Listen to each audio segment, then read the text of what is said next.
abaliyo nibazo mbichweke babiri batakaza muga kandi baliyo nibasherura akaruru okurugerura ahantebe kanisa bikoke by'obururu takabireho akavuyo kingi ninga ngo hagira bafa ninga abahutara munonge kirengire ninga habaho akavuyo kona omukusherura obururu okuriyo nkugendo misho tujja kuba nitukutwara aha kitebe kikuru eky'abanyamakuru ahi abakachiko akebyobururu arukebembera Justice Simon byabakama mugenyi arukwija kuba nagambaho n'ihanga arukugambira enshonge ezindi nyamwingi ezikwatirine na nebyobururu oburiyo n'ubugendo mesho omwihanga eshaheji ni nza kubanza nkurabiremu abo abariyo nibasherura obururu district ezitari zimwe na zimwe ezibazamu kandi nyenda kumanyisa ngo President Yoweri Kaguta Museveni ow'ekibiina ekya NRM aizoberya orwo kubanza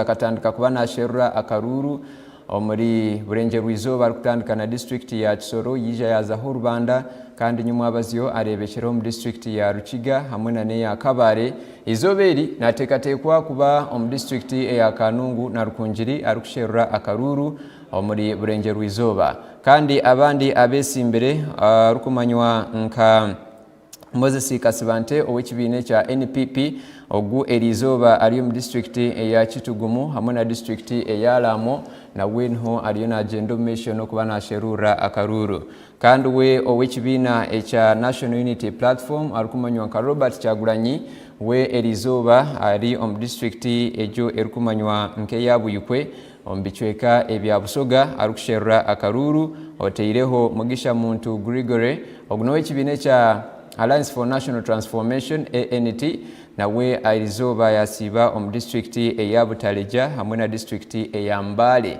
noho ariyo nasherura akaruru ondijo nawe ariyo mukusherura akaruru ninandara Mafabi w'ekibiina kya Forum for Democratic Change ninga FDC nawe ariyo mu district eya Jinja nabandi reka tuje tubantu bakusyaho nkabulira ari ogwe yahumuraho Joseph Mabirizi ari Ajumani kandi Mubaraka Munyagwa arugomba eshaheji jakachiko kebyobururu ari hakitebe ekyakachiko kebyobururu ariyo nagambaho n'ihanga reka tumwegeiteho nituje ku bantu garuko tarugata ya West.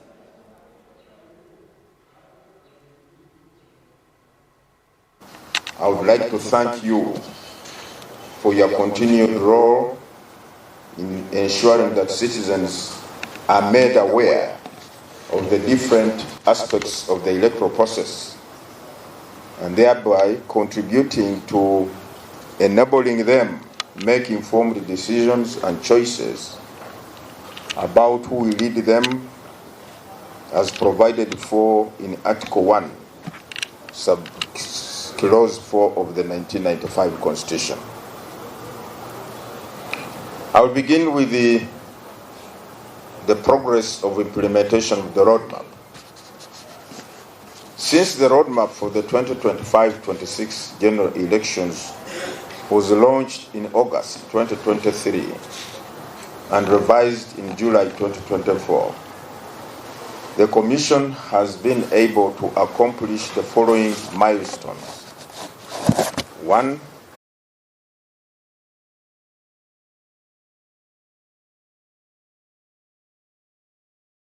Undertaken the general update of the National Voters Register as well as compiling the special interest groups registers. We've been able to conduct the public display of the National Voters Register.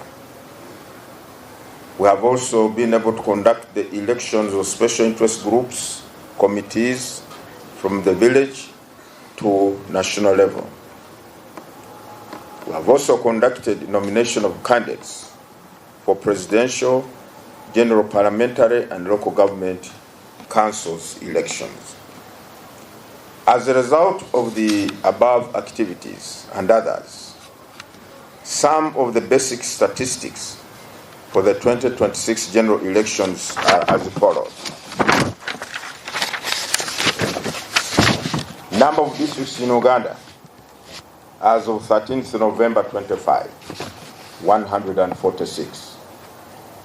Number of counties, 312. Number of constituencies, 353. Number of sub-counties or towns or municipal divisions, 2,191. Number of parishes, 10,717. Number of villages, 71,214.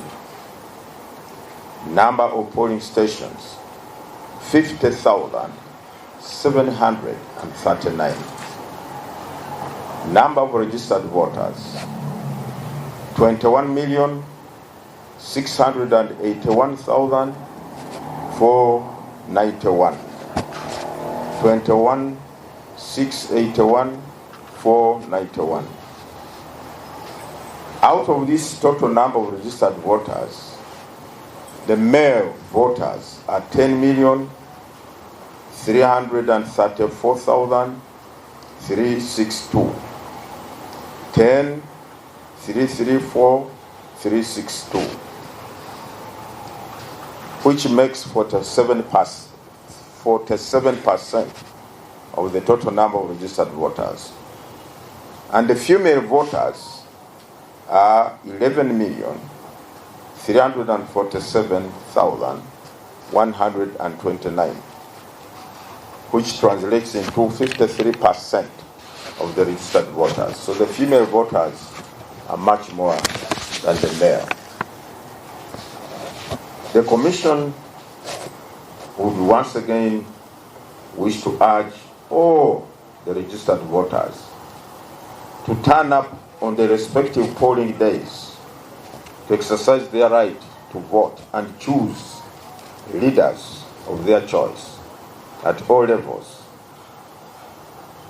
The Electoral Commission will soon issue or begin issuance of the voter allocation slips to the voters across the country, detailing or particularizing their respective polling stations to enable them conveniently locate their respective polling stations on polling day. We are directing the EC staff, especially the parish supervisors, under the supervision of the sub-county supervisors and the district election administrators, to make sure that every voter gets his or her voter location slip. The next item I would like to talk about is the nomination of candidates. Following the conclusion of the nominations, a total of 83,597 candidates were nominated to contest for the 45,505 elective positions, right from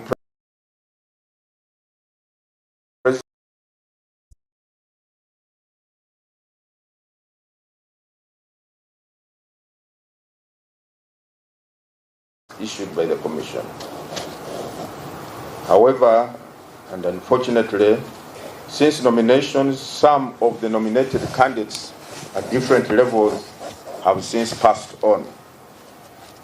And the Commission has therefore, in accordance with Section 26 of the Parliamentary Elections Act, set aside or appointed Thursday, 27th, and Friday, 28th of November, dates for conducting fresh nominations. What the law says, that where a candidate dies before polling, the Electoral Commission shall conduct fresh nominations to fill that gap. However, those who were already nominated for that position and are still alive will not have to go through another nomination process. Those ones will remain nominated candidates. Now the particulars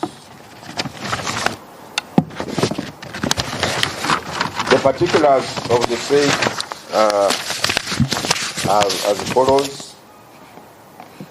Name of deceased: Tumuikirize Kakuba Pegiel, District Kasanda, position contested sub-county chairperson. Party independent.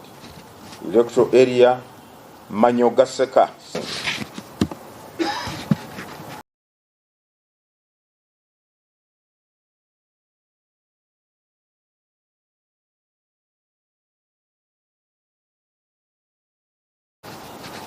And that's the electoral area. The other deceased candidate is Woti Julius Paul, Bududa District, Sub-County Directly Elected Councillor, Party NRM, electoral area, Bukwahata, Bukibokolo, Sub-County, Uganda names. Next deceased candidate Akelo Joan, District Kwania, position District Woman Councillor, Party NRM, electoral area IRB Town Council. The other deceased candidate is Sembuzi Gerald, Nakasongola District, position Sub-County Directly Elected Councillor, Party NRM, electoral area Kisalizi Wampanga Sub-County. The other deceased candidate is Nagudi Beth Sironko District, position Sub-County Woman Elected Councillor, Party NRM, electoral area Bukise Sub-County. The other candidate, the deceased candidate is Mweva Zerecho District Tororo, Sub-County Woman Councillor, NRM, electoral area Asinget Kayoro Sub-County. As mentioned, all these are local government positions, and as mentioned earlier, those who are already nominated are not going to be part of this fresh nomination exercise. Aspiring candidates, therefore, for those positions in those areas are advised to obtain nomination forms and guidelines for the respective local government council elective position from their district electoral commission offices, or obtain soft copies of the forms and guidelines from the electoral commission website www.or.ug.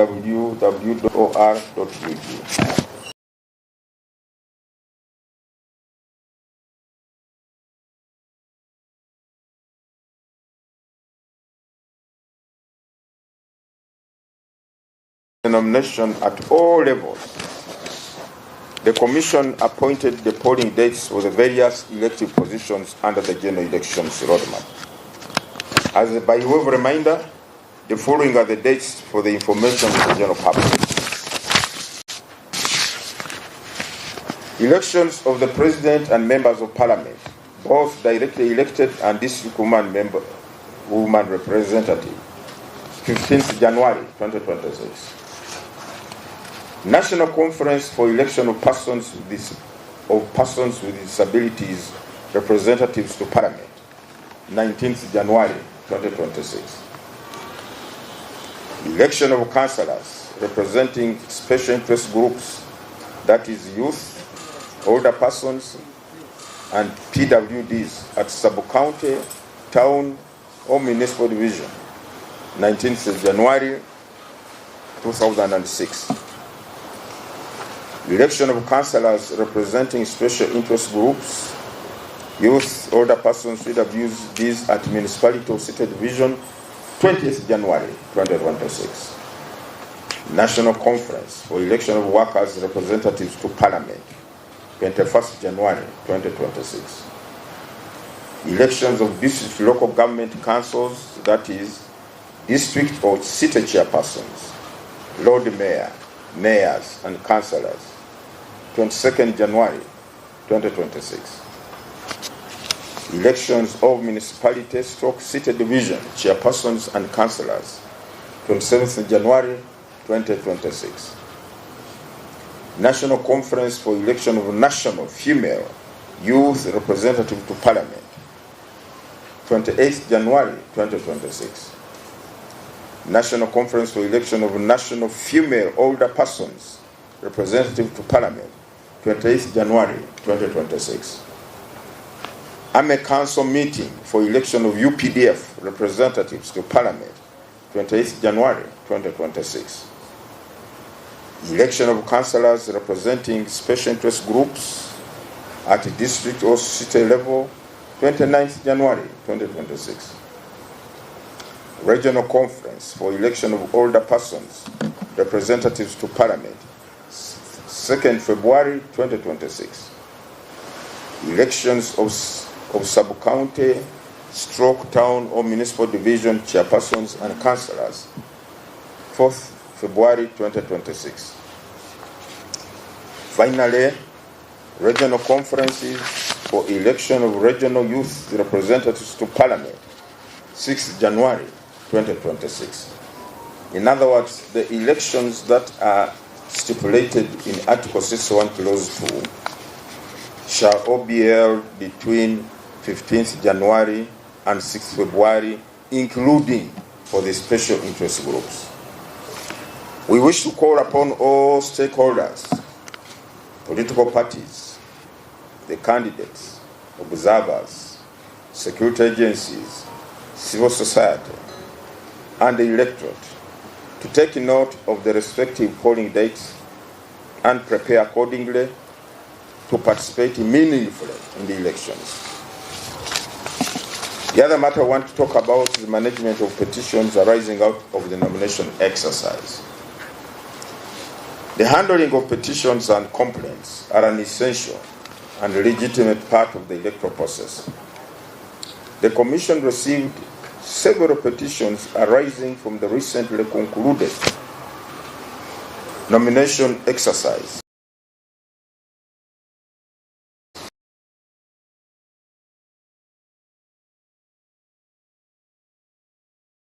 At local government and parliamentary levels. Each petition has been carefully and determined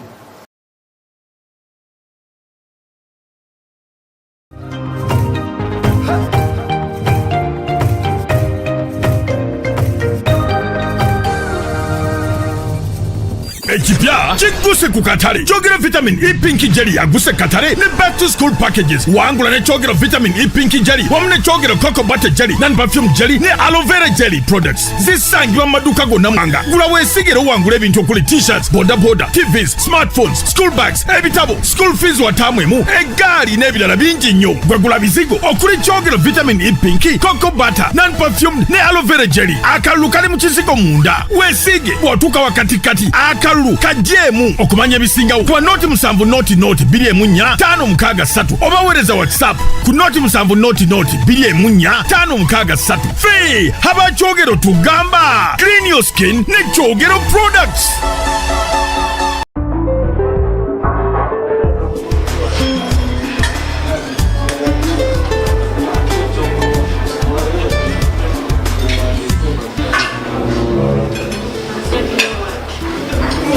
Wait a minute, Jires, Nenga Siraba, Kawaka, where Kaliwan. They will be Sumulula Buliarina Kachupa, Chokuno Chipongera, Chinywa Kufuna Mwenja, Chidikumutindo Wamanywa, Kalimirungo Bakalunga, Janga Uzibaki take a mediomo, the second China Bogu Sangomo, Kagaba Waka, Kaneko Ulida, Waka Kombucha drink, Chichokuno Chisingabiona, Eranga Chikoriwa Company, Chama Enterprises Limited. Katigwa chetaze, tufunile ku namba z'essimu zino wammanga. 0701 3 mwenda emu oba 0783 10 38 Waka kombucha drink gw'obonywa yekka.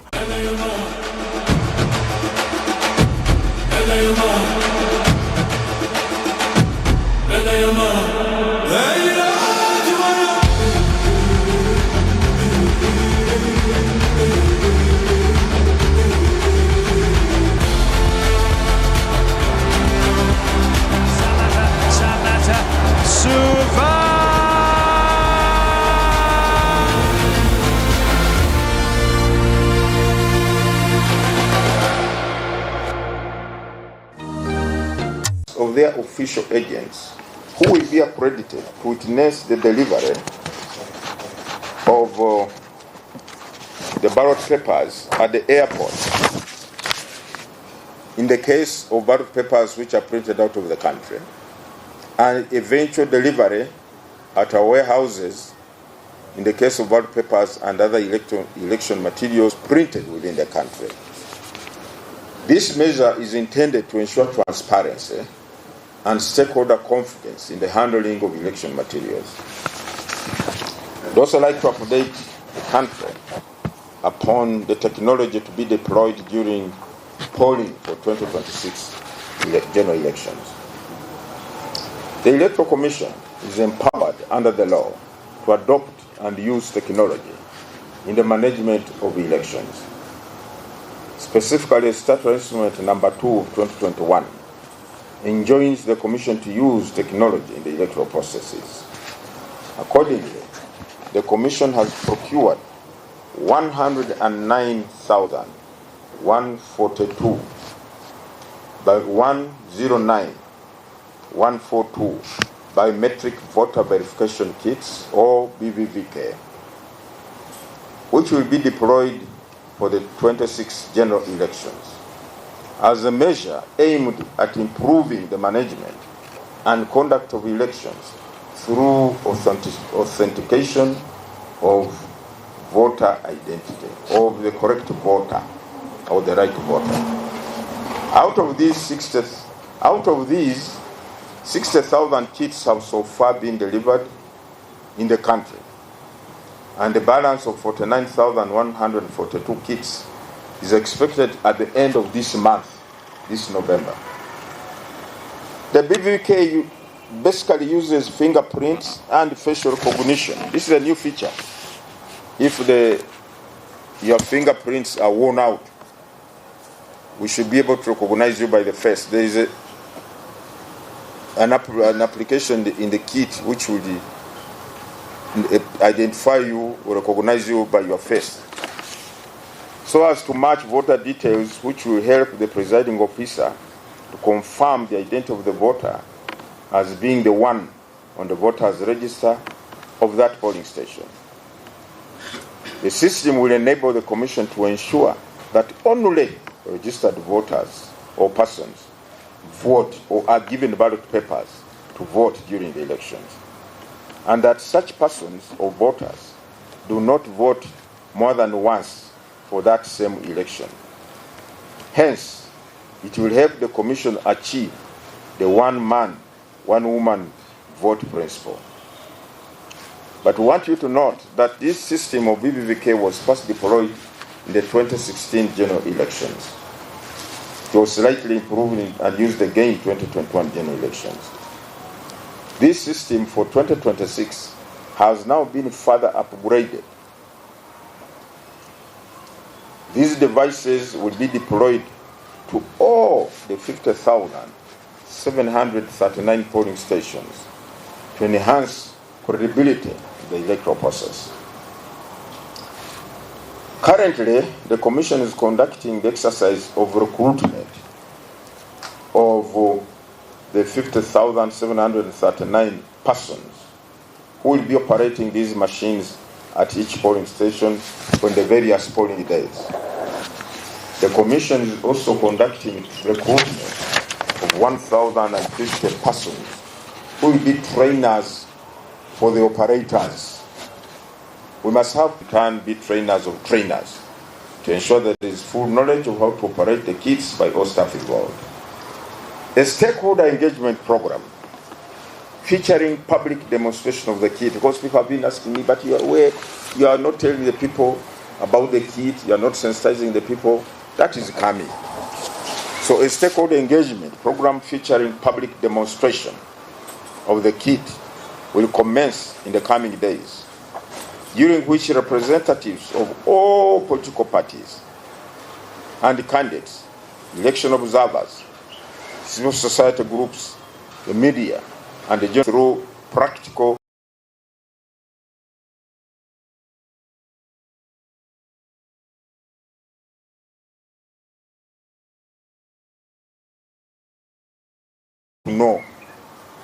No.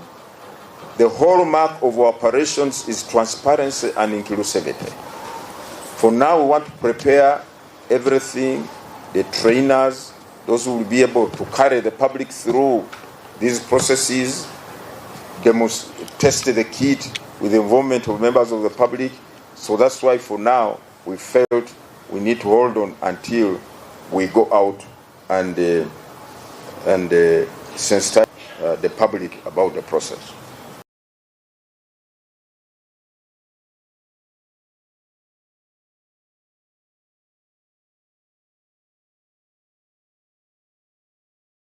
There's also another aspect. The Electoral Commission is mandated under Section 16, subsection 1, the Electoral Commission Act, to accredit any individual, group or institution to act as election observers. Accreditation of the observers will be done both at the Electoral Commission headquarters and in the districts or cities across Uganda.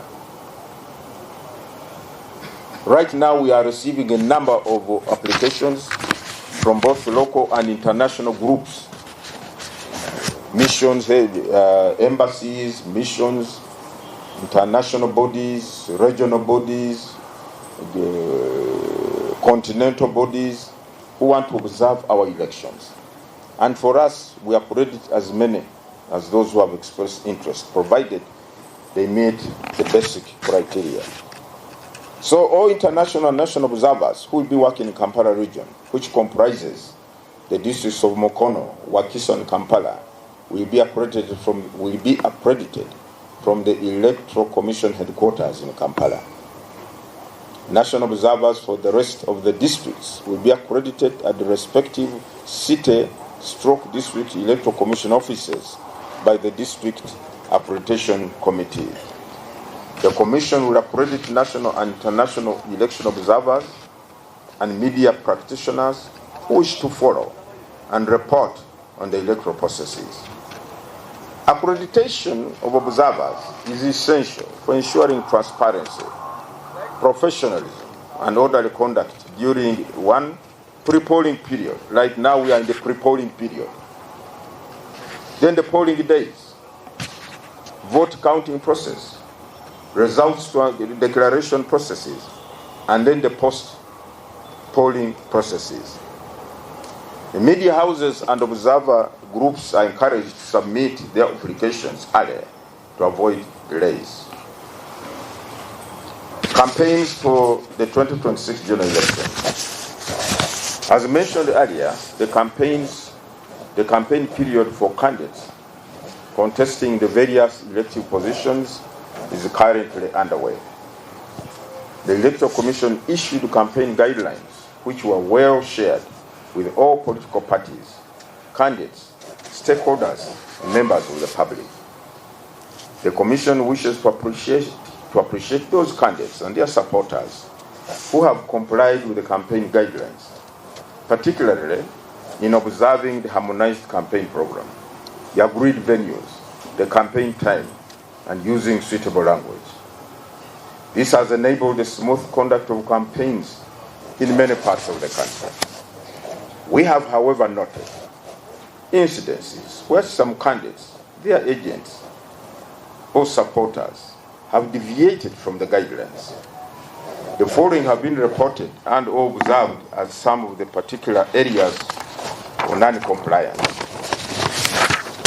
1. Organizing or holding processions along public roads that violate traffic rules and disrupt the mobility or movement of other people and trade in the affected areas, and which has sometimes resulted in what would have been avoidable confrontation with the law enforcement agencies. Secondly, some candidates are making impromptu stops and addressing the public in non-scheduled locations like markets, trading centers. Wherever they find people, you want to address them. And yet the campaign program says you go to the designated campaign venue, which has been agreed upon with the participation or with consultations with the security of the area. The other breach or non-compliance is in the use of defamatory words and language which incites disorder, hatred, and threatens or incites violence. The other issue is the tearing or removal or defacing of candidates' posters and banners. Then in some areas, we noted, like I think in Kiruhura, where some people took it upon themselves to assault or to harass the supporters of a candidate who was in that area. All these acts are prohibited, they are not necessary, and they distort the good aspects of our electoral processes. We strongly condemn acts of violence, hooliganism, and intolerance that have been reported in some areas across the country. We also condemn acts of deliberate defiance and non-compliance with the guidelines as issued by the Electoral Commission. We wish to strongly appeal to all candidates, their agents, supporters, and the general public to adhere to lawful and peaceful campaign conduct. This is necessary and required for all the candidates to be compliant, to observe the guidelines, and ensure that they maintain law and order. Some of the candidates have been campaigning at night in real darkness, and yet the guidelines say campaigns should stop at 6 p.m. Some have even going on beyond 8 p.m., 9 p.m. This is wrong. The Commission has established the mechanism for receiving, hearing, and determining complaints and issues during the campaigns. The Commission has so far held 2 scheduled meetings with agents of presidential candidates and security in order to address any emerging issues of concern that have arisen during the campaigns. Next week, we're again scheduled to have another meeting because we have so far held 2. We hold them normally. We held one at the beginning of the presidential campaigns. After the first 30 days, we had another one. Now we are going to the second 30 days. We are going to have another one next week. Well, we believe we shall address many of these issues that have emerged that have created some kind of distortion on the whole process that has hitherto been moving on smoothly. But it's not everywhere. It's not everywhere. Just a few individuals.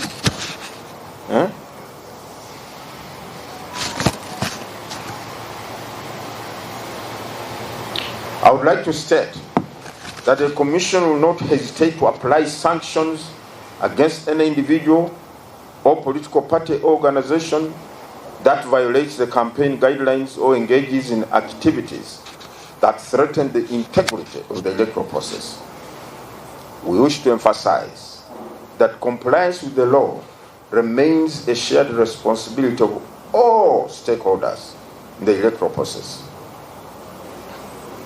And as we have said time and again, the desire, the quest to have a peaceful, free, and fair election is on the shoulders of everybody who has a stake in the electoral process, not the Electoral Commission alone. Ask yourself, do I have a role or a stake to play in this general election? If I do, then whatever I'm required to do, let me do it in accordance with the law and the guidelines. Let me observe good conduct, civility, and common decency. Simple. All these things people are talking about, you see what is taking place, those things can end tomorrow. It's a question of choice. What do the actors choose to do is the primary question. If they choose to act in a manner that is law-abiding, you won't see any problem.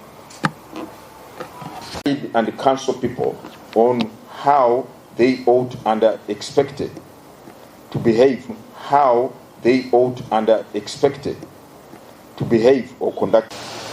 They want to urge all Ugandans to be tolerant to one another. If you don't agree with this candidate, or you are not supporting that candidate, please, what he or she is doing is lawful.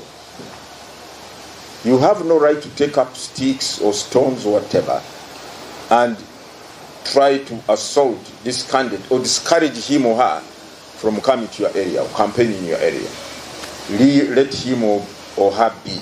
So let us be tolerant. Let us be respectful and mindful that Uganda will always be there even after elections are concluded.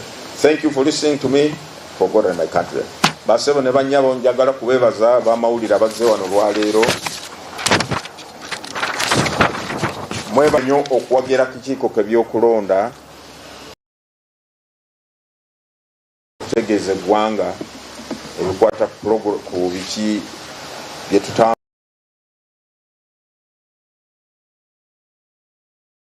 amawulire. Lwaleero twayise olukungaana luno okusobola okutegeeza eggwanga wawe tuyimiridde biki byetuuseeko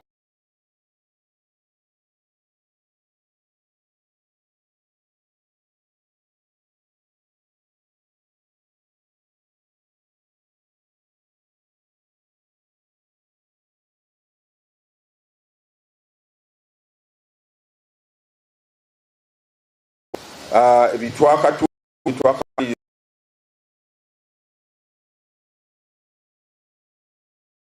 ne polling stations enkalala z'abalonzi twamala okukola omulimu ogwo twazitereeza twatandika n'okulonda kwa special interest groups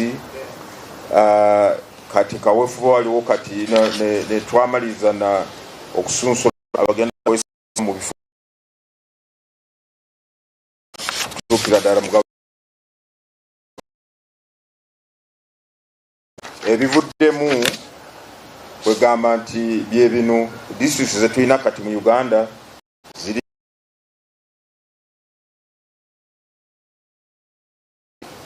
constituencies za parliament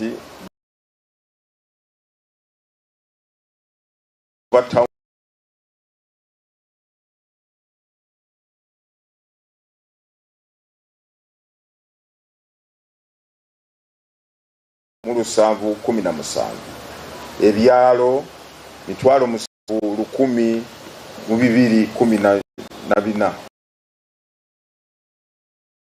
5,739 abannayuganda abalonzi abali ku nkala z'abalonzi bali obukadde 21 6,891 kwabo abalonzi bonna abakyala be basinga obungi. Abakyala bali bukadde 11 3,729 abaami bali obukadde 10 3,362 twagala okunga abalonzi bonna obakubiriza nti ku lunaku lw'okulonda muveeyo mwenna mukozesa obuyinza bwamwe bwabaweebwa mu ssemateeka. Mu biseera bitali byawala tujja kuba tuweereza akapapula katuyita voter location slip akaliko amanya g'omulonzi ne polling station yagenda okulonderako. Kwegamba ku lunaku lw'okulonda aleme kusooka kwetooloola agenda ku polling station eno n'adda eri naye amanye nti bwenva waka polling station eri gyendi. Mu bitundu byonna by'eggwanga aba supervisors abali ku miruka n'abali ku magombolola n'aba district election administrators mu kaweefuba ono okulaba nti buli mulonzi yenna afuna akapapula ako. Twamaliza okusunsulamu abeesimbyewo omukutwalira wamu twafuna 8,397 ba candidates abesimbyewo mu kuviira ddala ku kifo kya president n'okutuukira ddala ku bakansala b'amagombolola. Ebifo byesimbyewo biri 4,455,500. Naye eky'omukisa omubi waliwo bannaffe bangi abavudde omulamu w'ensi eno nga bamaze okusunsulwamu nga ba candidates. Amateeka tugamba nti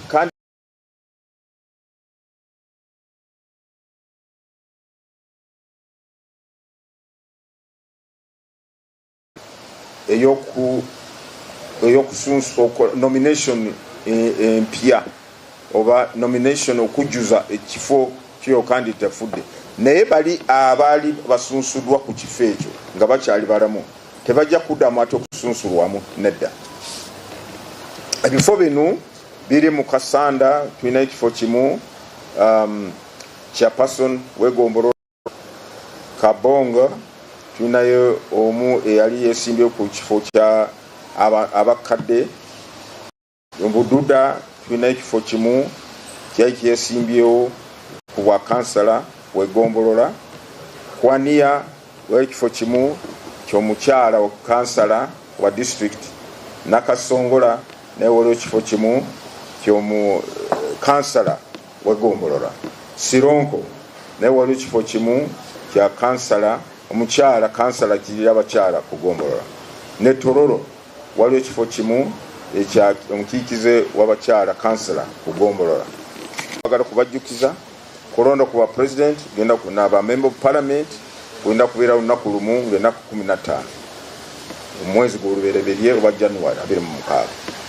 Conference oba olukungaana olw'okulonda olw'aba abaliko bulemu okulonda abakiikize baabwe mu parliament olujja kubeera ng'ennaku 19 mwezi gwa January.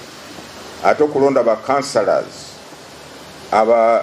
abakulembera special interest groups abavubuka aba older persons n'abaliko bulema ku magombolola town municipal division ijja kubeera ennaku 11 n'ebirala nga bwe mbinyonyodde omujja bisanga mu mpapula waffe. Twagala okukubiriza abo bonna ebitongole ebibiina by'obufuzi abesimbyewo abo abasabye okubeera bakalabalaba oba obuzaabazi n'ebitongole by'okwerinda ebitongole bya nakyewa n'abalonzi bonna n'abawagizi bonna nti ennaku zino muzijjukire kubanga mulina okutandika okweteekateeka okulonda. Mu kaseera kano twakafunako okwemulugunya okwava mu kusunsulwamu kwa candidates kulinga 300 obwogatta wamu okwemulugunya okuvudde mu kusunsulwa kwa member of parliament na gavumenti z'ebitundu. Okuva omwezi ogw'omwenda ndowooza ennaku zaali 11 commission ebadde tuula buli lunaku okutunulira mu nsonga zino petitions oba emisango oba okwemulugunya kuvudde mu kulonda. Era n'olunaku lwaleero nga sinajja wano nsoose kutuula na bamateeka baffe nga tutunula egimu ku misango oba okwemulugunya kuno kwe tubadde tuwuliriza. Enkola yaffe tusinziira mu mateeka nga constitution bwe tulagira tutuula nga kooti. Era waliwo abadde abaleeta n'abajulizi ne babookya ebibuuzo balooya abantu babadde bajjawo ne bapuliida baabwe ng'amateeka bwe gakkiriza. Kwegamba nituulira ensonga kwegamba kitunaaba tusazeewo tujja kusooka kwekennenyeza ddala nti ddala kintu kino kye bagamba kituufu oba si kituufu, kiri mu mateeka oba tekiri mu mateeka. Obululu okukuba obululu oba ballot paper printing gwe mulimu gwatandise dda era omulimu ogwo twaguwa company ziri 6 2 za wano mu Uganda 4 z'ebweru wa Uganda era zatandise dda okukola omulimu okukuba obululu bwonna mu bifo ebyo byonna nga bwe tugambye.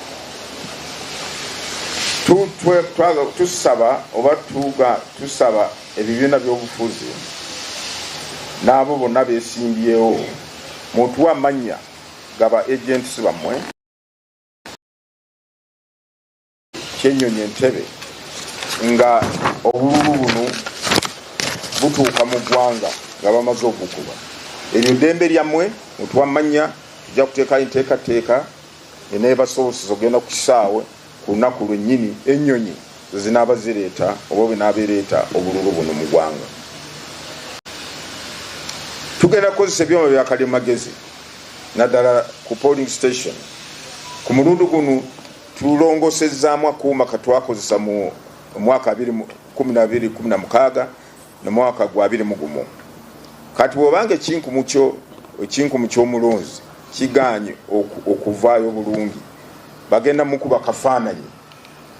Jjukira nti akuuma kano kaba kalina ekifaananyi kyo, kaba kalina amanyago, enamba yo ng'omulonzi n'ebirala. Kati oba kukuba kafaananyi, ekifaananyi kyo bw'obanga oli mulonzi ku polling station eyo, ekifaananyi kyo ekiri mu kuuma kijja kuvaayo then bakakase nti oli mulonzi ku polling station eyo. Obuuma buno twakafunako emitwalo 6 ne obulala obusigaddeyo ng'emitwalo 49 tubusuubira okutuuka omwezi guno nga tegunaggwaawo. Buli polling station egenda kubeera n'obuuma obwo ku mulundi teri muchezo ku mulundi guno, hakuna muchezo. Buli polling station ejja kubeerako obuuma obwo. Akamu bukafa batuyingizaawo kali. Bw'obanga toyine mukono oba tibagitemako oba ebyenkumu tekirabika, oyina face yadde oli muzibe, oyina face. Akuuma kateeka okumanyiira. Tugamba buli muntu yenna okuweebwa akalulu ng'omaze kakasibwa kuuma. Bw'obanga toli mulonzi polling station eyo, akuuma kagenda kugaana. Kakati abantu babuuza nti naye lwaki temunatongooza akuuma kano mu bantu, temunakanjula, temunabategeeza, mugenda kakozesa mutya nga bantu bamanyi? Mugire mugumigirizeeko. Kati kyetuliko tutraininga abagenda okuyigiriza abantu abanakozesa koomaako ku polling stations 5,000 mu Lusaamu nga bwe tugambye. Kati bano be bagenda ku training kubanga abagenda okubeera recruited okukola ku buumu obwo. Isa mu ngeri itagondera mateeka. Ebimu ku reports zitufunye naffe betulabyeko ku mikutu gy'amawulire, okuteeka ebivulo omu makubo. Oli n'atambula n'oluserengite lw'abantu. So nga tutwagamba nti amakubo sigaba candidates bokka beesimbyewo. Ekkubo lina kusigala liri ya buli omu ayina eddembe okutambula gy'alaga. Naye gwe bw'ovaayo n'okola ekivulo oba procession ng'otambula ku sipiidi y'akasoobo n'osiba ekkubo lyonna, ekyo si kya bwenkanya. Gufuuse nnakyemalira. That's not right. Ekyo twatandika okitongoza ekintu ekyo nga tuwanabeerawo na nominations za presidential candidates. Ku lunaku olwo twasonsola ba presidential candidates, twabakubiriza nti mugoberere ebiragiro oba mateeka akakiiko agali mu mateeka g'eggwanga, amateeka gakwata ku entambula y'ebiduka oba entambula yaffe mu makubo, na guidelines zetufulumya nga akakiiko kusinziira mu buyinza bwatuweebwa mu ssemateeka. Ne tugamba nti ebivulo tebikkirizibwa. Vuga motoka yo, genda wogenda okubira campaign, abawagizi obasange yeeri, oyogere eri abantu.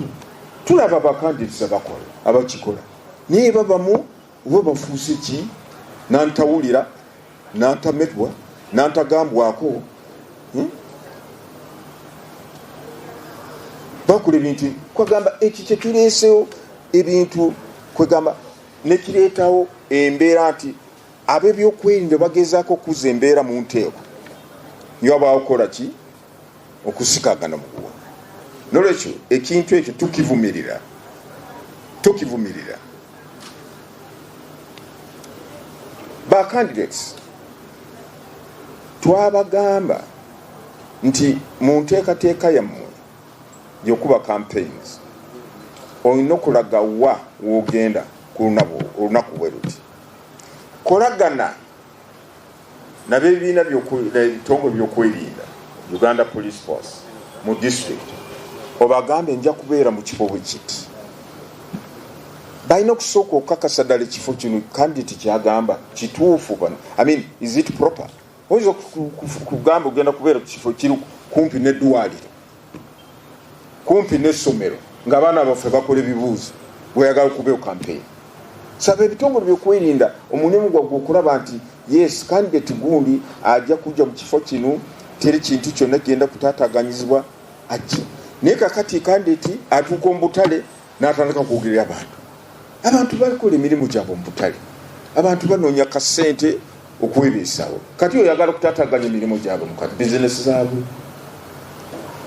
Buli kubo ogenda n'oyimirira buli kubo, kati abamu lw'okuba nti bajja bayimirira asangawo n'abantu n'ayimirira, ekifo kyagenda okuba mu campaign agenda kujjukira nti obudde bwe wakoze eki wamuyiseko dda, kati ayagala ayingireyo obudde bw'ekiro atandike okukola campaign. Poliisi bwevaayo omuzibira nti olaba banzibira. Please, let us be responsible. I think the first sign of a good, credible leader, responsibility, respect for the law. Ekirala, olulimi olukozesebwa bakandise bamu kwawula mawanga oba madiini, okukuma abantu omuliro. Kati nyawulira bagamba nti mwe mukuume akalulu kammwe, teri agenda bagana kuuma kalulu. Sebo gwani ogamba abantu bagenda okuuma kalulu. Amateeka gagamba nti abantu abamanyiddwa abakkirizibwa kubeera ku polling station of agents ba candidates, buli candidate akkirizibwa kubeera na ba agents babiri, observers. Voter protectors bw'onoonya mu kitabo eky'amateeka tebaliimu, sebo nnyabo tebaliimu. Abalala temwagala goberera amateeka, kati obiyigiriza amateeka, sebo nnyabo voter protector mateeka taliimu. Era bw'oba n'awa simanyi bakuwadde olukusa genda obeere voter protector, zikusanze. Nze singa mbadde gwe mukama wange nagamba genda obeere voter protector, nze sijja kuva waka, kubanga abagenda bayoola ng'enseenene mu kinonoke.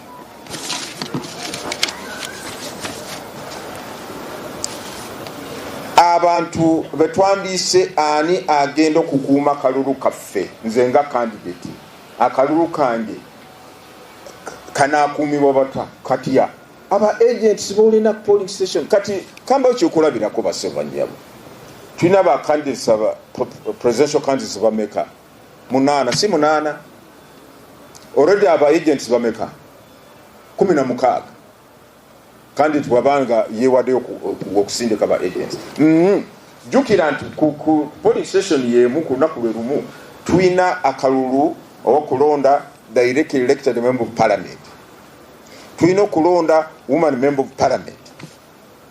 Wano mu Kampala bangambe kisuse manya bangambe waliwo ba candidates bali 20 bameka, 20 oba babiri. Waliwo constituency limu abesimba ku kifo kimu 22. Kati ba agents bameka wa Machindye ba agents ba candidates bali 20 babiri. Already those are 40 agents. Gatako ba presidential candidates 8 16. Already ba agents bali 5 kati oyagala ba voter protector bafaanana batya? Ba malaika oba baani? Bamwe bagenda kubeera ba voter protector bebamanyiddwa mu mateeka. Naye ng'onojja na makooti gondi zi voter protector ojja gasigaawo. Okay, ekirala waliwo bintu abagenda nga bonoona oba basangula campaign posters zaba agents abalala ekyo mateeka tekikirizibwa musango bonsange campaign poster ya byabakama kande nga n'ogiyuliza n'ogyonoona singa bakukwata go musango kati bagenda kusibira ki bagenda kusibira bwere kunoona campaign kati campaign poster eyo bw'ogiyitako n'ogenda okosebwa otya bw'ogyonoona ofunamu ki ubanga mu nsawo temuli sente oyonoona campaign poster ya gundi we sente buzinayingira sebu ojja kutambula nga tulina sente n'ebizibu byo so muleke kwenyigira mu bintu ebitakugasa. There are things which add no value to you wabula biba bikwonoonera n'omukisa gw'olina okukola ebintu byoyagala kukola n'olwekyo temwonoona campaign poster. Waliwo kimwe kye twalaba ekyali simanyi ekiruhura walaba Nansi bamu abeewaayo ne bakuba simanyi baali bakuba bawagizi ba Kyagulanyi kati ekyo eyo mpisa kyeyo kandi gye yenna yasunsulwamu waddembe okugenda mu kifo ekyalaze nti nja kubeera egindi nkube kampe kuba kiri mu mateeka bw'obanga towagira kandi tekigundi muleke ayitemu genda okola emirimu gyo tibakugambye jangu obeere ku kkubo kubanga kandi tegundi wotawagira agenda kuyitirawo teyakuwabiriza naye what is not accepted ekitakirizibwa abantu okutwala amateeka mu ngalo okumenya amateeka in fact not even kutwala amateeka okumenya amateeka n'otandika okugoba oba okukuba abawagizi ba candidate watawagira ekyo tekikirizibwa era tukivumirira. Muleke ba candidates bagende bakube campaigns zabo. Ba candidates mugondera mateeka. Singa mugondera mateeka sirowooza nti sinabindi bisimanyi bebagambe bitulaba nti ab'ebitongole by'okwerinda bakoze kinu tebijja kubeerawo. Mujjukire we twatangira campaign bintu byatambula bulungi era buli omu n'agamba nti banange bintu nga bitambula bulungi. Sitaani n'agamba nti sinateekamu ebyange. Naye kakati it's not too late tusobola okutereeza ebyonna ebitateredde. Nga tumaliriza twagala okukubiriza abantu bonna bannayuganda fenga kakiiko teewaddeyo okulaba nti ebintu bitambula bulungi. Kale mukaweefu okulaba nti tumalawo endooliito zonna oba obutakaanya obuzeewo oba embeera yonna ezzeewo tulaga ekifaananyi kibi nga bannayuganda. Wiiki ejja tugenda kubeerawo n'olukuŋŋaana lwaffe olwokusatu. Twateekawo enkola kati okubeeranga na enkuŋŋaana okubeera na meeting na agents ba presidential candidates okubeera na okusinkana ba presidential candidate agents ba presidential candidates ebitongole byokwerinda Uganda Police Force na kakiiko kebyokulonda. Twakakola enkuŋŋaana. Another one is about the number of voters. We are getting 21.68 voter view. Have we got those who have made double registration and how many are they and what are the charges in case they are there? Thank you very much. Thank you, Jude. Thank you, Mr. Chair. My name is Ivan Kama. I work for APC. I have three. You talked about candidates campaigning. Kindly let us know who these candidates are.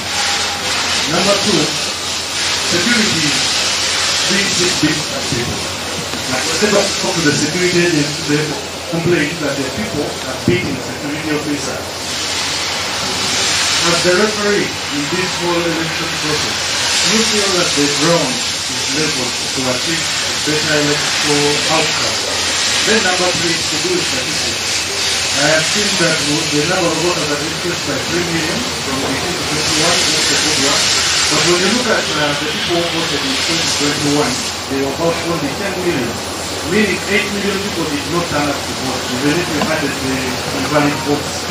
Now this time around, what assurance are you giving anybody who is interested in the electoral process of Uganda that apparently the number of people who come to vote will increase? Because realistically, only 6 million people send their head of state to to the State House. As the Electoral Commission, kindly give the Ugandans assurance that this time around we may see a lot of Ugandans interested to go and participate in the polling process. Give it, Shamim.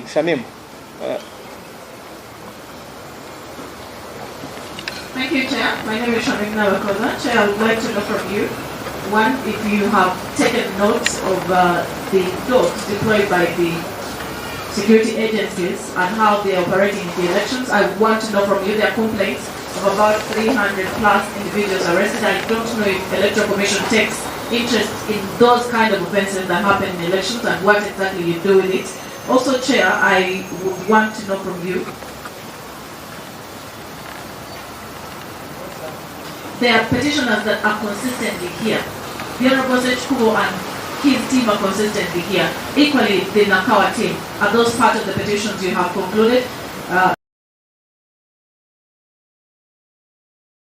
Is whether you have taken any sanctions, because you take note of what transpired in Kiruhura. I want to know if you have taken any measures as the Electoral Commission, the superintendent of this election, in finding out what exactly transpired, especially with the individuals seen in the yellow t-shirts. Thank you, Chair. Bring it here.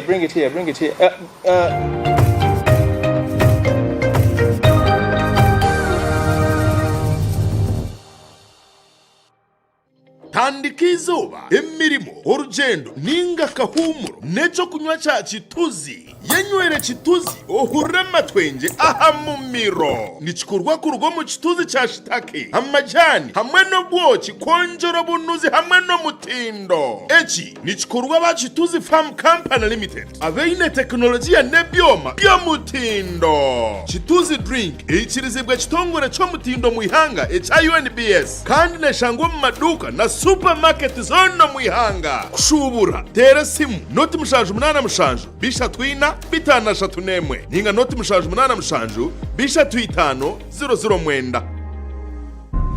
Every journey begins with a strong foundation, from bridges that connect us to power that drives our future, from towers that shape our skyline to railways that carry our stories, from welcoming gateways at Entebbe to the roads that open our protected lands, to the landmarks that define who we are. One name that holds it all together. Built strong, built to last. Built with Hima Cement.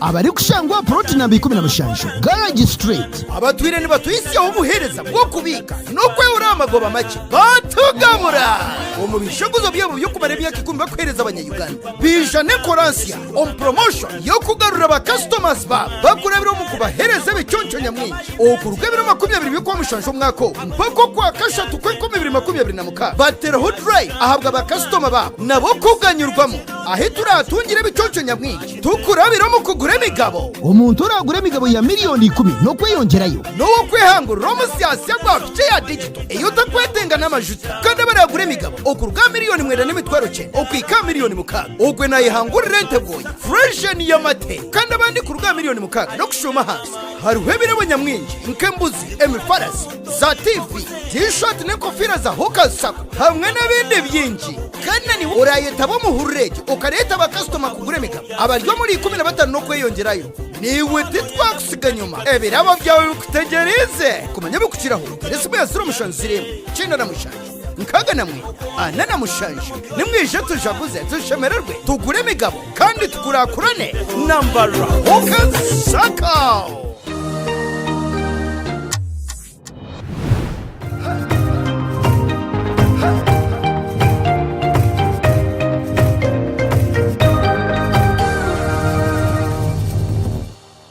You know there are polling stations actually which even don't have a maximum of 200 voters. And there are polling stations in the urban centers which are 1,000 voters. Is it really equal and fair to distribute these machines equally? Thank you. Thank you very much, Chair. I'm Henry Baguma, EBC radio stations. Sir, I've heard from the media reports quoting the UPC President, Chairperson, Akena James, saying he's still in the race and that he's waiting to be declared first as his campaign. Can we get the confirmation from you, sir? Is General James Akena still in the race? What's the cross Thank you. Nagita, give it to those.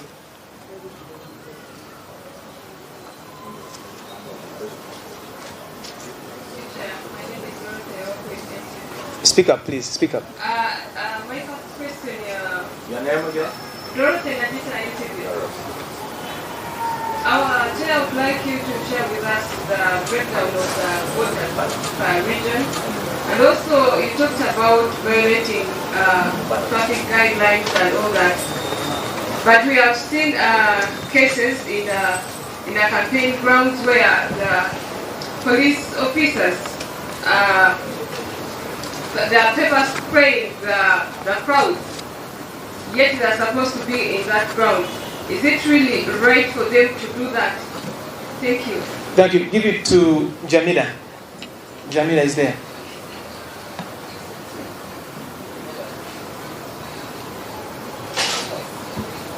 Good afternoon, Chair. My name is Jamila Mlingo from NBS. I have two questions. One is about the voter register, and I would love to know if the Commission has finalized cleaning the register, and also when it comes to the BBK machines, is the EC ditching the hard copy or manual registers as well as the national IDs, as you had earlier on communicated that they will be used for identification of voters. The other question is,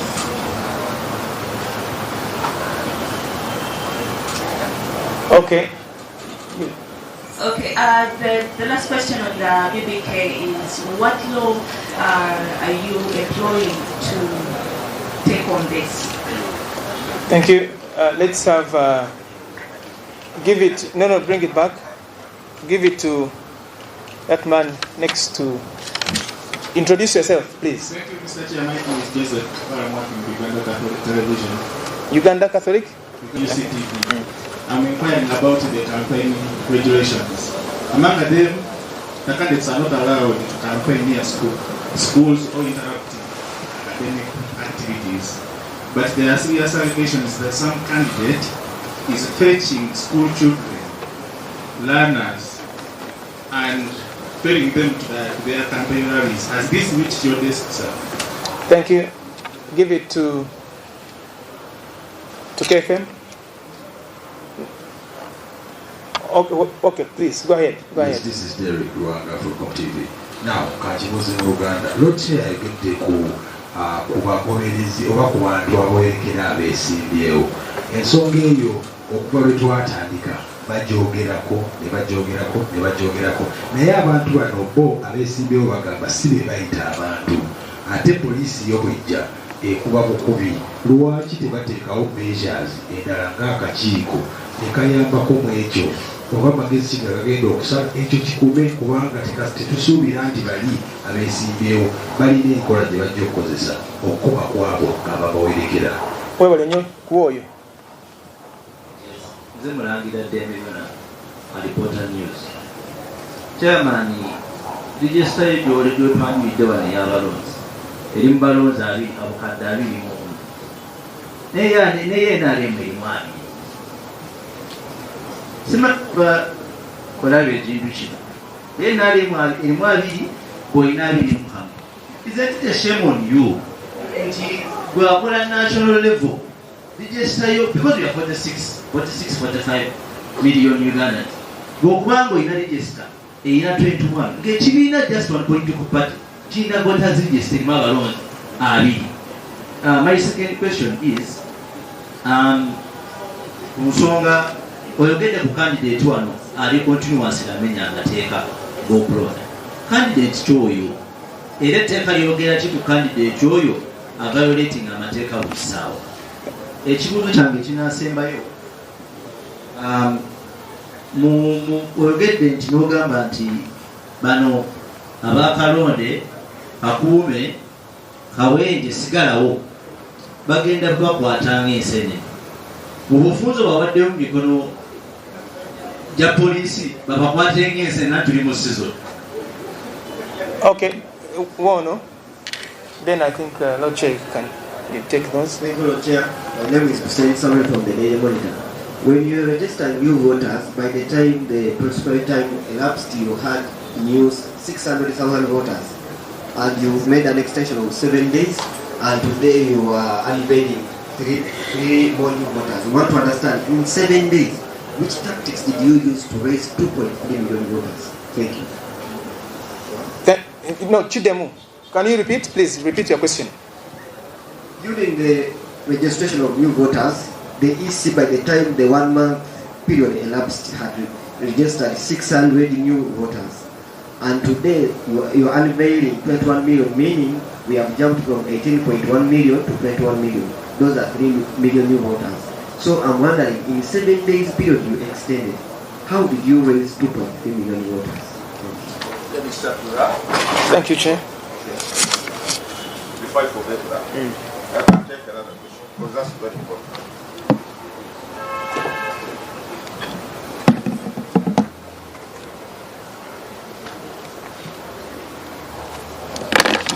Thank you. Now, I wanted to start with that question. It was important, and I don't want to forget it as we respond to these other questions. First of all, we said in 2021, we had a total number of 18.4 million voters on the National Voters Register, right?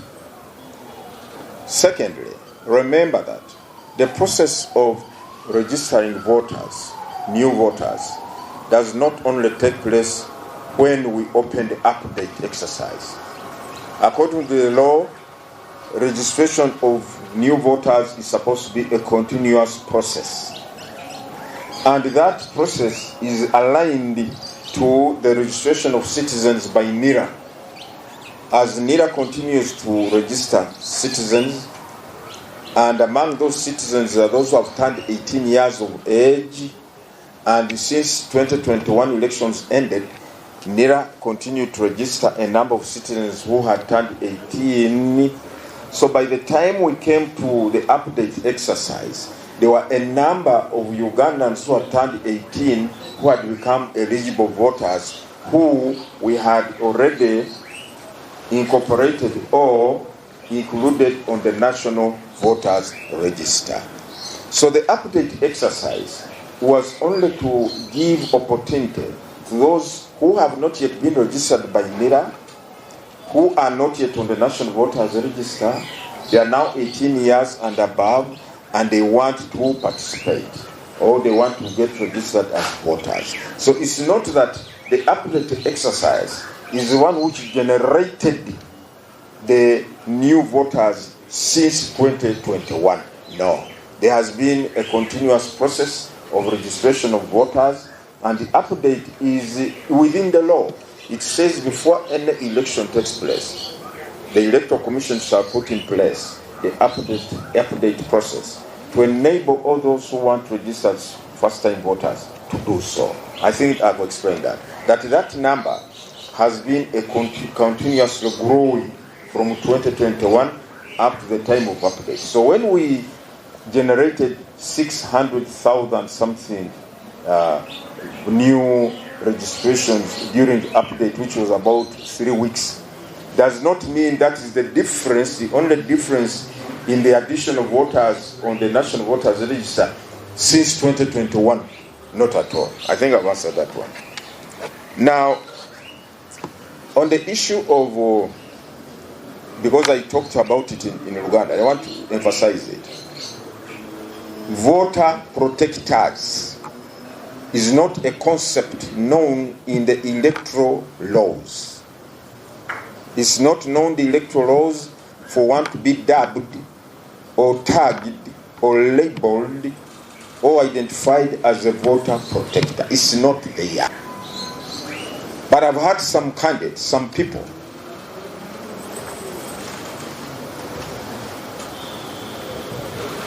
encouraging either their supporters or telling them you are going to protect our votes.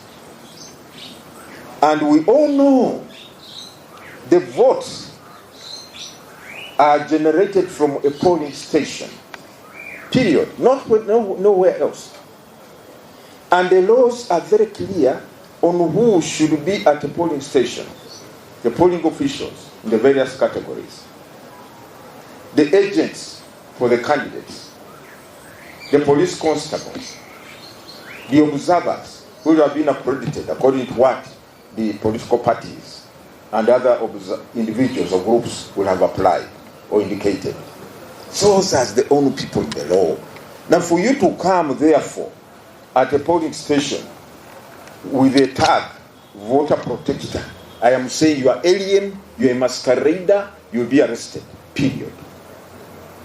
However, the people, the voters, are at liberty to witness, after you have cast your vote, please leave room for other voters who have not cast their vote to come and cast their vote.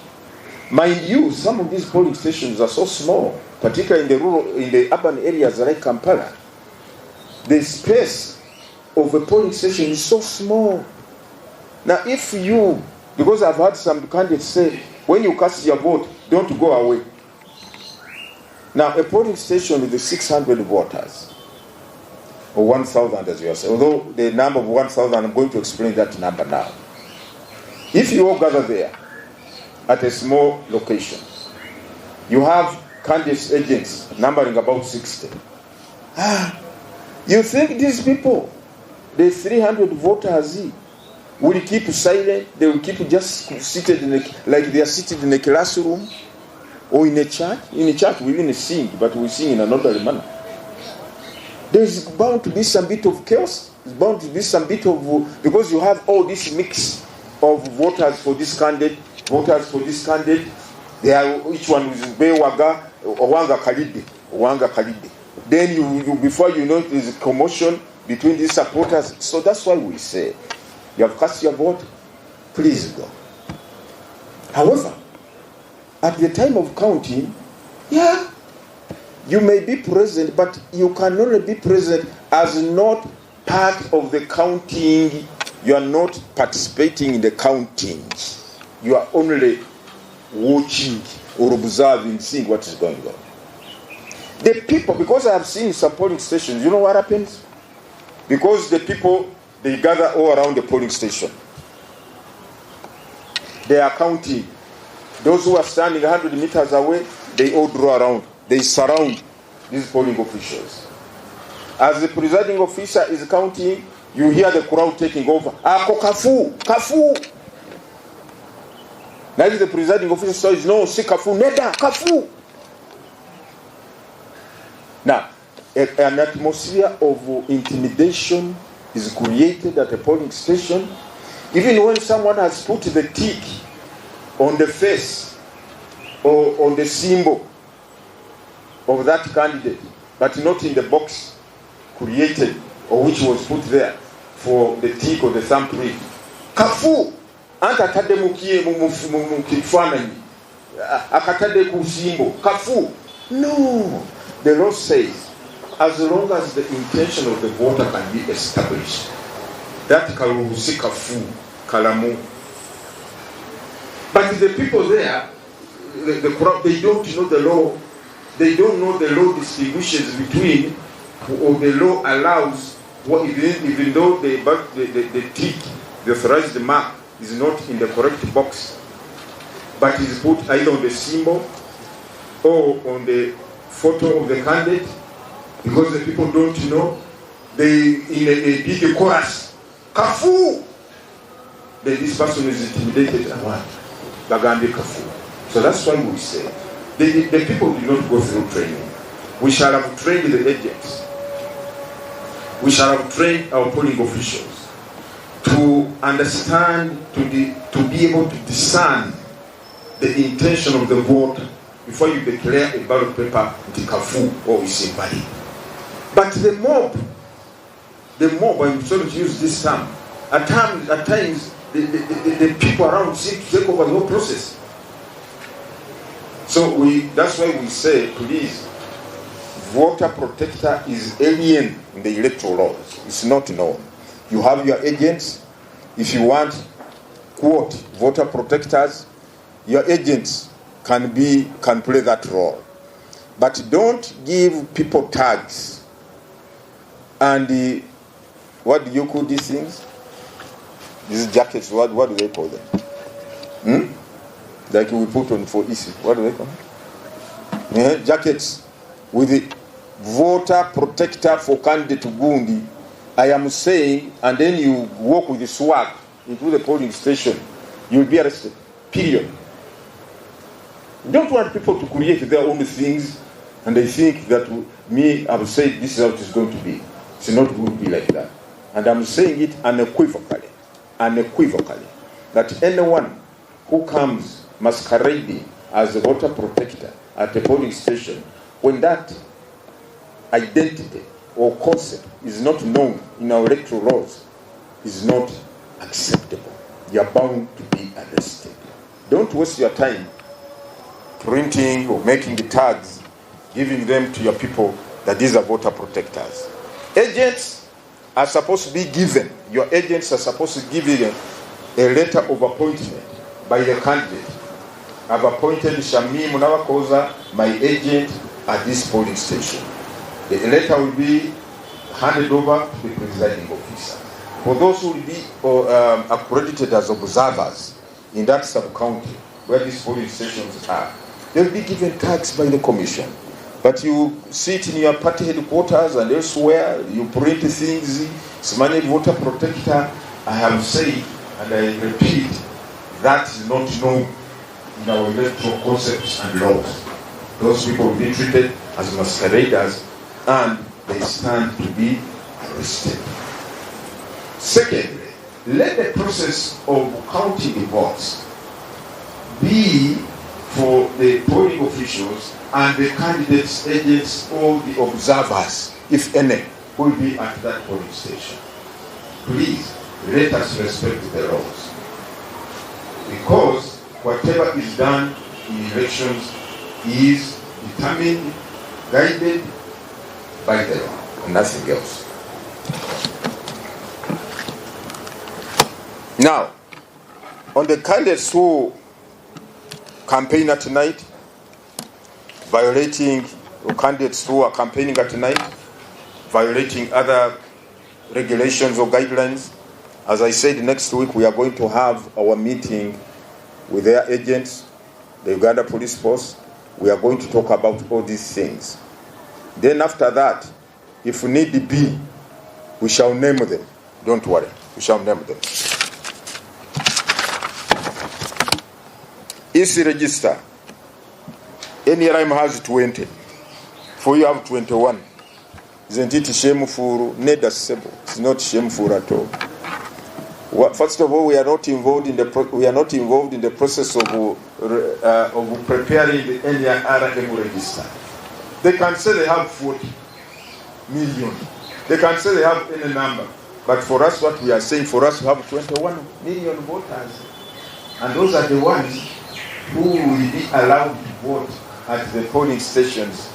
The register that is going to be utilized is that of the Electoral Commission, not of a political party. So a political party can have their numbers, 1,000, 10 million, 20 million, 30 million.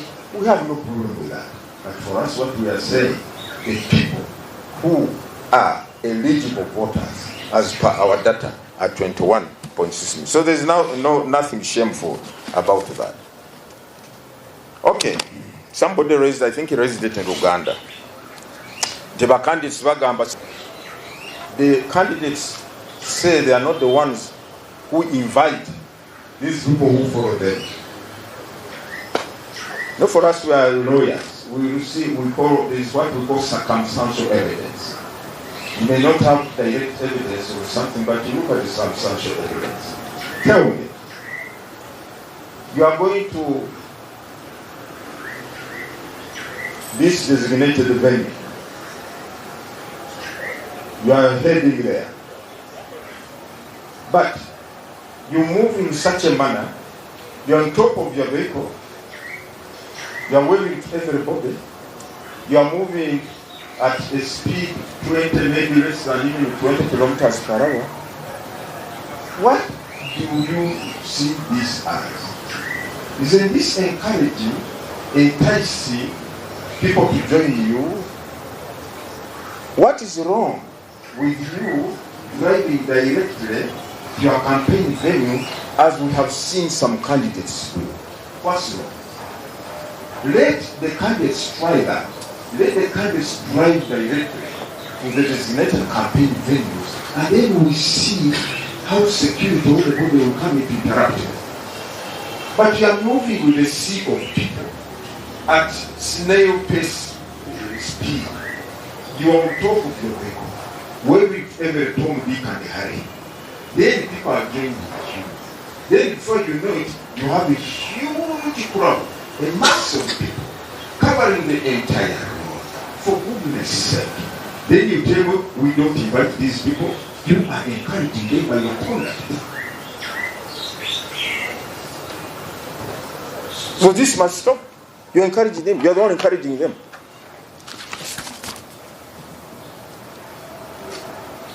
Uganda Catholic campaign regulations. Candidates ferrying learners. Let me say this for the beginning.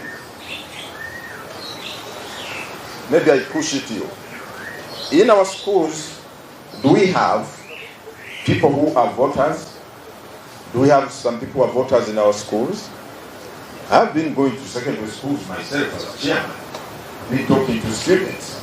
And the first question I would ask, how many of you are registered voters? Quite a number who raise their hands. Those who are 18, those who are in senior 5 or 6, they are voters. And those are people, they are also supposed to vote. Some of them are the voters register. So when they are allowed to attend the rally, I don't see what problem there is. But what I don't understand is whether these people are being told, stop your lessons, you go and attend the rally. Or whether the people who are being, the students who are being ferried, they are non-voters. I don't know.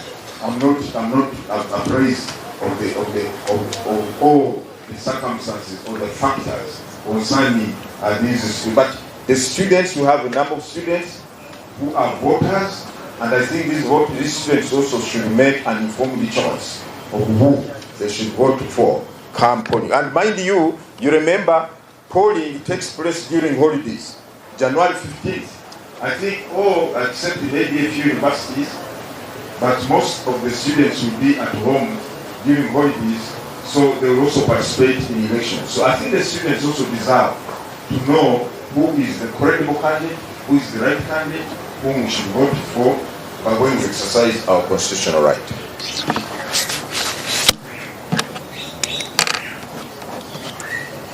Now, Jamila, yes, we have, I think that's why we are able to come out now with a final figure of 21.6 something million, because we have finished cleaning the register. That's why we're coming up with that figure. This is the distribution by region. Okay, okay, thank you. Now, I think I've answered that one. Is this the use of the manual register? You know, you see, if you go to the law, it says the EC shall issue a register for each polling station. And each candidate is entitled to a copy of the register of his or her constituency. Now, and that register is supposed to be given to the to the agents of the candidate at the polling station, to enable them confirm the identity of the voter who is coming to vote. So the manual register is still in use at a polling station, and that's what the law provides. However, in the advent of technology, whatever is put on the kit must be on the manual register. If you are not on the manual register, if a voter or voters particulars are not on the manual register, they cannot be on the biometric kit for that polling station. He or she will not be. So the manual register is still fundamental. But we are saying, unlike in the past, where one would come, the outcome would come, okay? We always, when he comes back, maybe towards 4 p.m., maybe these voters, these officials are already tired. They cannot tell whether you have come voted or not. He votes again. Now you will be biometrically identified. The kit, if you come back, you try then to put your thumbprint, your thumb on the kit, it will tell you you have already voted. We shall carry out the demonstration. And really it is our desires commission to do to the media. Because for you, you tell the people, this is what we have seen. When I try to vote the second time, this is what the machine says. So that's why I want to assure you that the manual register will be available and each candidate will be given a copy of that register to disseminate it to their agents. The law commission may use technology in managing elections. The law is there, but says may. And we think that given the world we are living in now, we cannot deny the importance of technology, especially where some of our people are prone to cheating elections. Some of our people are prone to cheating elections. That's why this system has been improved and upgraded to ensure that cheaters, if I may call them that, do not get their way this time. The law is there. Now, breakdown of voters per region. Dorothy, I think it's very important. You can have the statistics.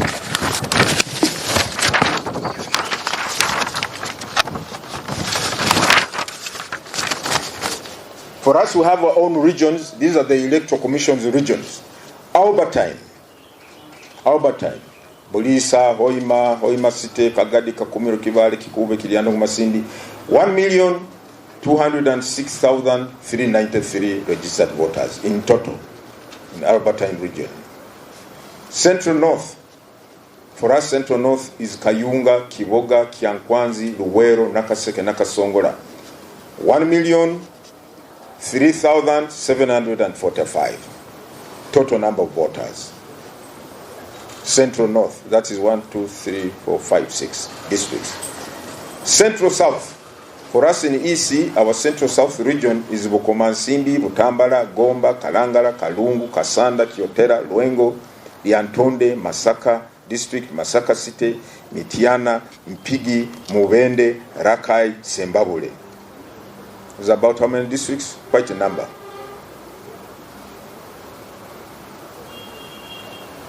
About 16 districts. Total number of registered voters, 2,075,164. 2,075,164. Total number of registered voters in that region, Central South. Eastern region. For us in EC, our eastern region is Amuria, Bukedea, Kaberamaido, Kalaki, Kapelebyong, Katapui, Kumi, Ngora, Serere, Soroti City. The total number of registered voters is 1,096,255. Elgon region comprises of Budaka, Bududa, Bukuo, Bulambuli, Busia, Butaleja, Butebo, Kabuchorwa, Kibuku, Kwen, Manafa, Mbale district, Mbale city, Namisindwa, Palisa, Sironko, Tororo. It's about 1, 2, 3, 4, 5, 6, 7, 8, 9, 10, 17 districts. The total number is 2,188,393. 2,188,393. Kampala region. For us, Kampala region comprises of Buikwe, Buvuma, Kampala, Mukono, Wakiso. The total number of voters 3,796,471. 3,796,471. Karamoja region comprises of Abim, Amudat, Kabong, Karenga, Kotido, Moroto, Nabilatuku, Nakapiripirit, Napak. Total number of registered voters 425,044. 425,44.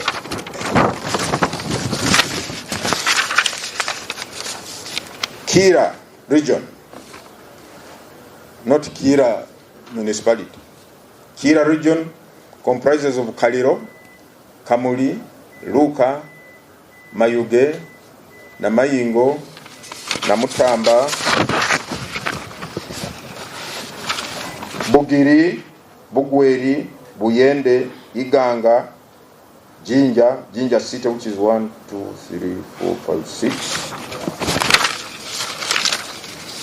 7, 8, 9, 10, 11, 12 districts, 2,154,893 registered voters.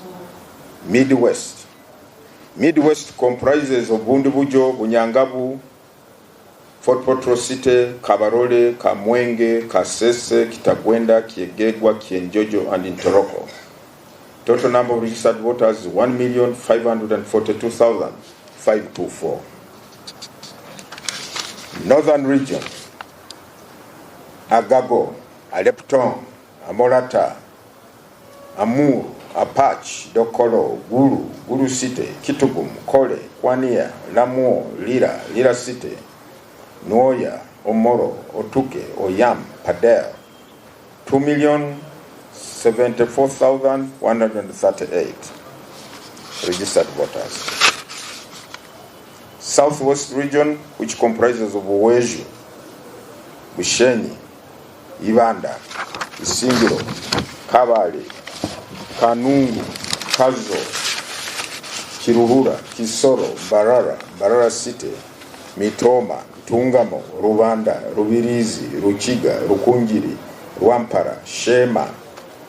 Total number of voters 2,724,128.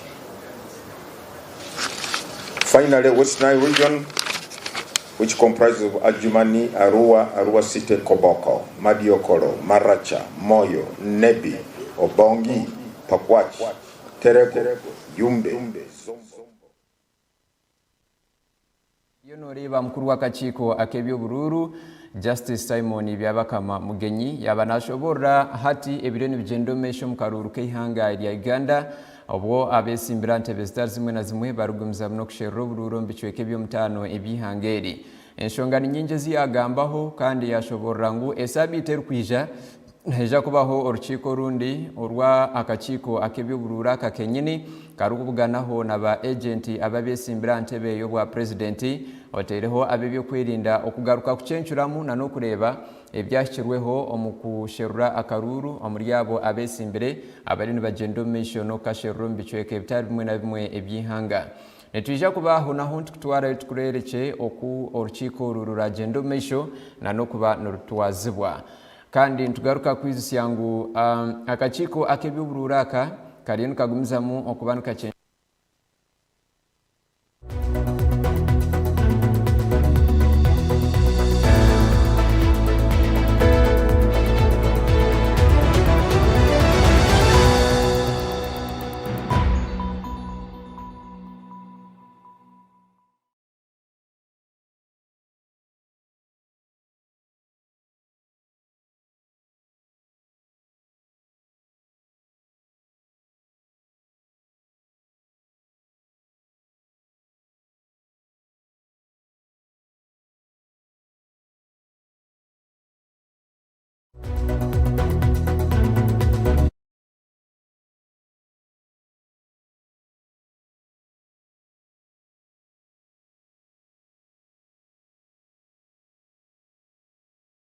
Aisha kuba na kasheruro mu district ya Kanungu hamwe na Rukungiri okwo naho turiyo tutebekanisa buri kimwe abanyamakuru baitu bahirize kubana bahikayo nibeisha kuba buri kimwe nibashitwareka butunu tubase kuba ntukireba atari kwerarikirira kuona enshongeze by'obururu zona kukutwakuraganiso mu kutandika ngozi tukwase kunu nitwija kugendo mission no kuba nitubikwisyaho otakayirarikirira ekintu cyona kikwatirine na ebyobururu kokutwa twakushoborireho enyumaho na nabanda besimbere nabo bariyo mbagendo mission no kusherura obururu mbichweka nyamwinji kandi izoberi we ow'ekibiina ekya National Unity Platform Robert Kyagulanyi owabeire wa kabiri omukarura katirwa omwaka gw'2021 hati we kandi yayorekerera ogwabuyikwe ombicweka ebya busoga aliyo nashaba karuru gwanyuma yokuba mukono omwizoberi ya nyumwabazio nanahandi hibari kugenda nibaza okubana bashero gururu tujja kubantu kutwarayo buri kimwe obase kuba nokireba je kurunje munonga